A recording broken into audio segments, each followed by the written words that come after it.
नमस्कार। इस वाले वीडियो में हम देखने वाले हैं इस क्लास में डे 91 वोकैबुलरी का हमारा 91st डे है। समझते हैं इसको। देखो क्या है ये हमने मार्कर सेट किया, ऑल सेट, यस। चलिए, सो वोकैबुलरी डे 91 रेडी। यहां लिखा है नज। जैसे जज होता है JUDGE, ऐसे होता है नज, है ना। ये N से शुरू है, नज। प्रोसेस क्या हो रही है? देखो, वो लड़की उसको ऐसे कोहनी मार रही है, टल्ला मार रही है, हल्के से पुश कर रही है। तो ये जो प्रोसेस है, हल्के से टल्ला मारना, पुश कर देना, हल्के से धक्का देना, कोहनी मार देना, इसको हम कहते हैं नज। देखिए, तो हमारा आज का वर्ड है नज। ये नाउन भी है और वर्ब भी है।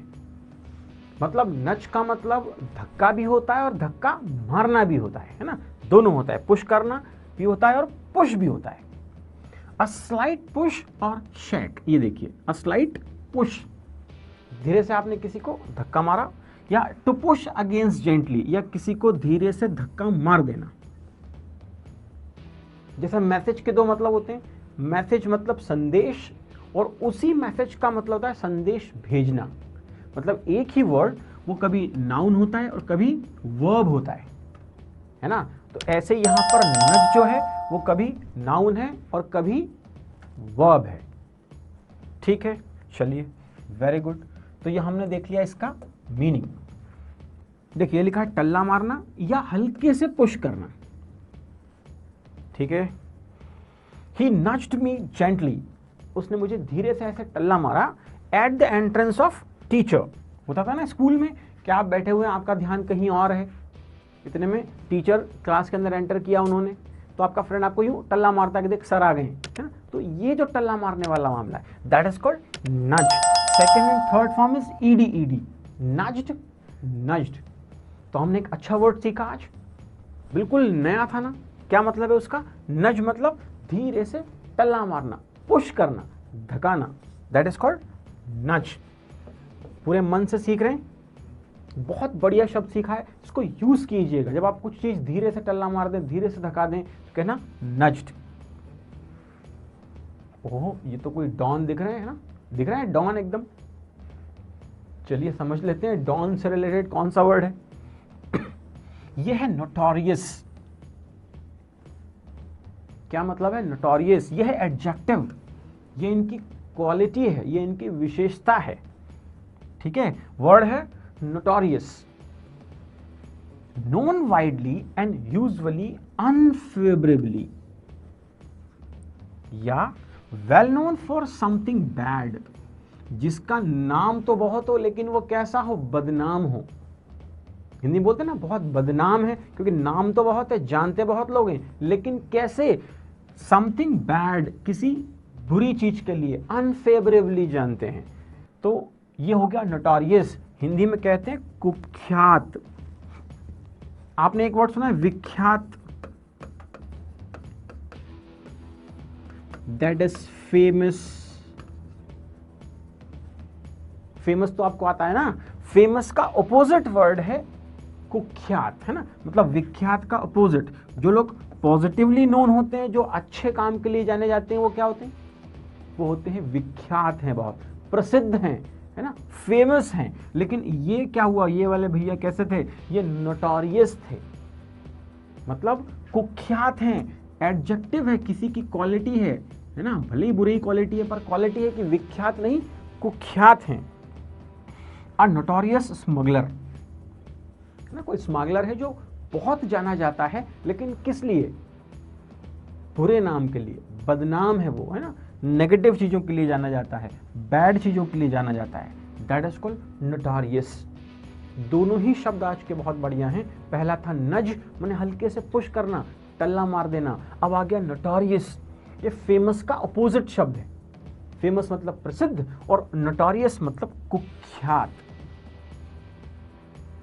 When I was in school, I think 8th class और समवेयर, है ना, जब मैं 8वीं क्लास में था, तब क्लास में हमें इंग्लिश वाले जो सर है वो पढ़ा रहे थे, किसी एक बच्चे ने कहा जो ना बैक बेंचर्स होते हैं उसमें से, कि सर ये अपने पूरे स्कूल में बहुत फेमस है ये लड़का।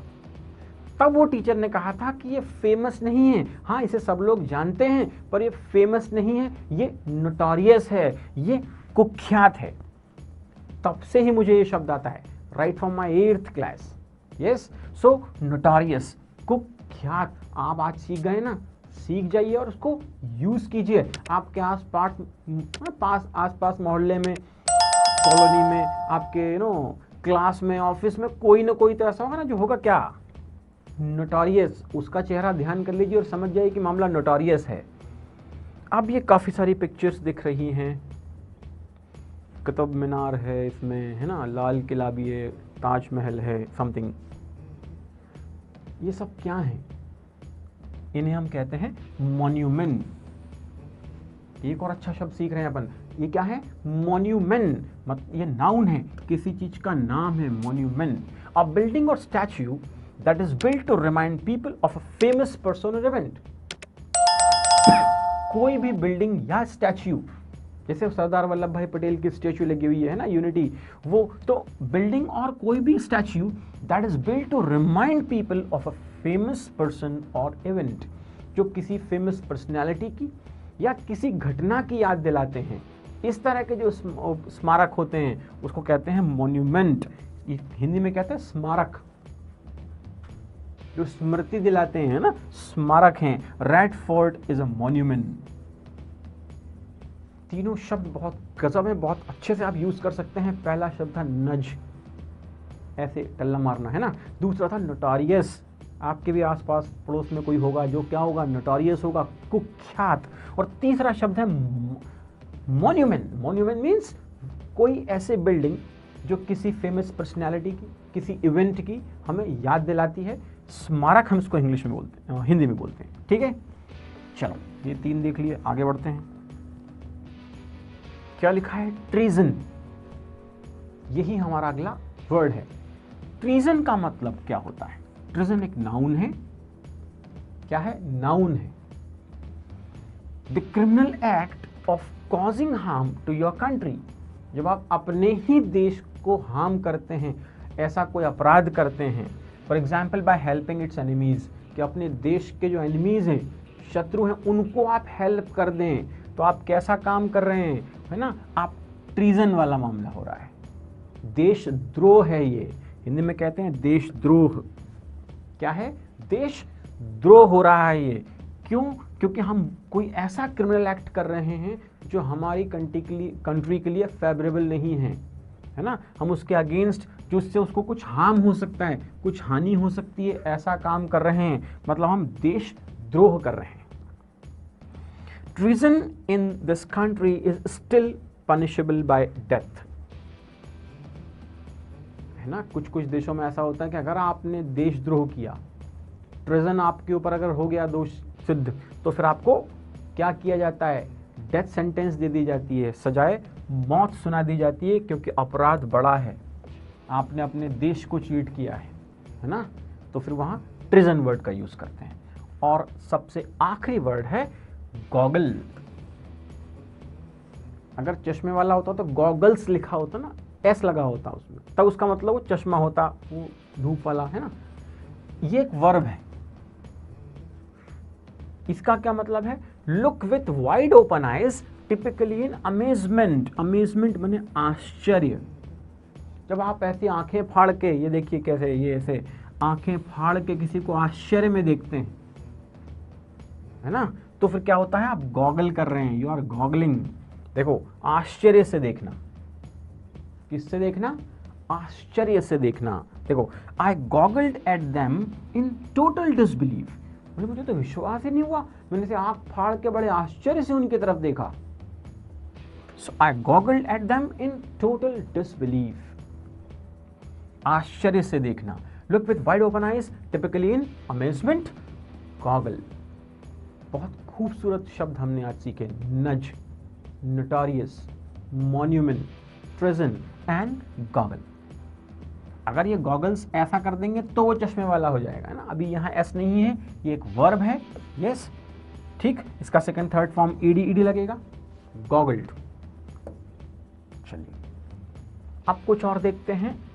एक छोटा फ्रेज है as you please. As you please, इसको कब और कैसे यूज करते हैं, इसका मीनिंग क्या है ये समझ लेते हैं। एज यू प्लीज कब यूज करते हैं? क्या आपने कभी सुना है, पढ़ा है, लिखा है, देखा है, बोला है कि एज यू प्लीज? इसका हिंदी सेंस होता है जैसा आप चाहें। किसी ने कहा अब मैं जा सकता हूं क्या? बोले यस एज यू प्लीज। किसी ने कहा मैं ये सामान ले सकता हूं? बोले यस एज यू प्लीज, जैसा आप चाहें। किसी ने कहा कि ये काम मैं कर सकता हूं? आपने कहा या एज यू प्लीज, जैसा आप चाहें, है ना। सो एज यू प्लीज हम अपनी बोलचाल की भाषा में, स्पोकन में बहुत ज्यादा यूज करते हैं, जिसका सेंस कह रहा है जैसा आप चाहें वैसा कर लीजिए। फिर आ रहा है this will do. This will do, ये थोड़ा कंफ्यूजिंग लग रहा है लेकिन यूज तो हम बहुत करते हैं। दिस विल डू, इसका हिंदी सेंस कहता है ये चलेगा। ये चलेगा मतलब जैसे आप किसी के घर गए, उन्होंने आपसे कहा चाय और कॉफी, तो आपने कहा टी विल डू। क्या कहा? टी विल डू, मतलब चाय चलेगी। आपने किसी से पेन मांगा, है ना, एक पेन उन्होंने दिया, आपने कहा नहीं ये ठीक नहीं है, उन्होंने दूसरा पेन आपको दिया, आपने कहा हाँ दिस विल डू, ये चलेगा। आपने कोई चीज साफ करने के लिए किसी से कपड़ा मांगा, है ना, जनरली हम कोई चीज साफ करने के लिए गंदा कपड़ा मांगते हैं, हिंदुस्तानी लोग हैं, क्या बोलते हैं? कोई एक गंदा कपड़ा देना।